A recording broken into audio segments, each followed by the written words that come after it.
Hi friends, நிறைய பேர் weight loss பண்ணுறீங்க. ஆனால் வெயிட்டை மெயின்டைன் பண்ண முடியல. வெயிட் மெயின்டைன் பண்ண முடியாததுக்கான காரணம் என்னன்னு யோசிச்சிருக்கீங்களா? ஸோ இதுக்கான காரணம் என்னன்னு பார்த்தீங்கன்னா, நீங்கள் வெயிட் கம்மி பண்ணியிருப்பீங்க. ஆனால் கொஞ்சம் குறைஞ்ச உடனேயே அப்படியே வெயிட் லாஸ் பண்ணுறதை நிறுத்திட்டு இருப்பீங்க. ஸோ வெயிட் லாஸ் பண்ணுறீங்க. ஃபஸ்ட்டு அவங்களோட பிஎம்ஐ கரெக்டாக இருக்கான்னு பார்க்கணும். நிறைய பேர் பிஎம்ஐனா என்னன்னு தெரியல. ஸோ பிஎம்ஐனா பாடி மார்க்ஸ் இன்டெக்ஸ். இது வந்துட்டு 19லேருந்து 23க்குள்ள தான் இருக்கணும். கரெக்ட்டா இதுக்கு மேல இருந்துச்சு அப்படின்னா, நீங்க உங்க ஹெல்த்த கவனிக்கணும். 2வது பார்த்தீங்கன்னா, டெய்லி பேசிஸ்ல பிஎம்ஆர் கரெக்ட்டா இருக்கணும். பிஎம்ஆர்னா, இது வந்துட்டு ஒரு நாளைக்கு 1650 கலோரி தான் நம்ம எடுக்கணும். நெறைய பேர் வந்துட்டு அவங்களுக்கு பிடித்த உணவுகளை எடுத்துக்கிறீங்க. ஸோ, அதுல எவ்ளோ கலோரி இருக்குன்னு கவனிக்கிறதில்ல.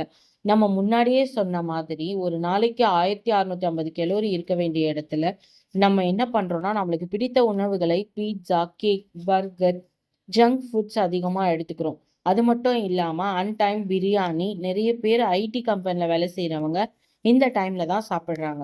இதனால நம்ம உடம்புல கலோரி அதிகமா இருக்கு. ஒரு நாளைக்கு 2000, 3000 கலோரிகளை எடுத்துக்கிறோம். ஒரு நாளைக்கு 1650 கலோரி சாப்பிட்டா தான் நம்ம உடம்பு ஏத்துக்கும்.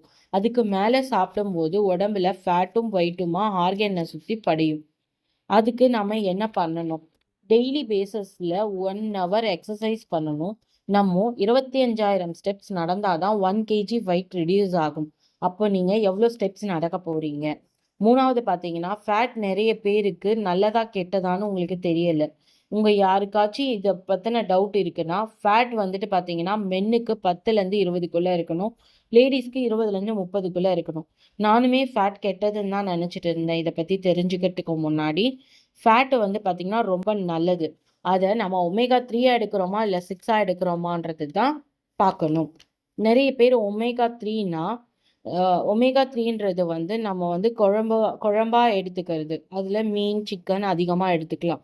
இதே ஒமேகா 6ன்னா என்னன்னு பார்த்தீங்கன்னா, எண்ணெயில பொரித்த உணவுகளை தான் ஒமேகா 6ன்னு சொல்லுவோம். ஸோ நீங்க ரெகுலர் பேசிஸ்ல தண்ணீர் அதிகமா எடுத்துக்கணும். 20 கேஜி இருக்கீங்கன்னா 1 லிட்டர் தண்ணீர் எடுத்துக்கணும்.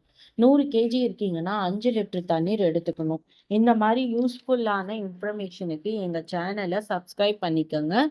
இந்த பெல் ஐகான கிளிக் பண்ணிக்கங்க.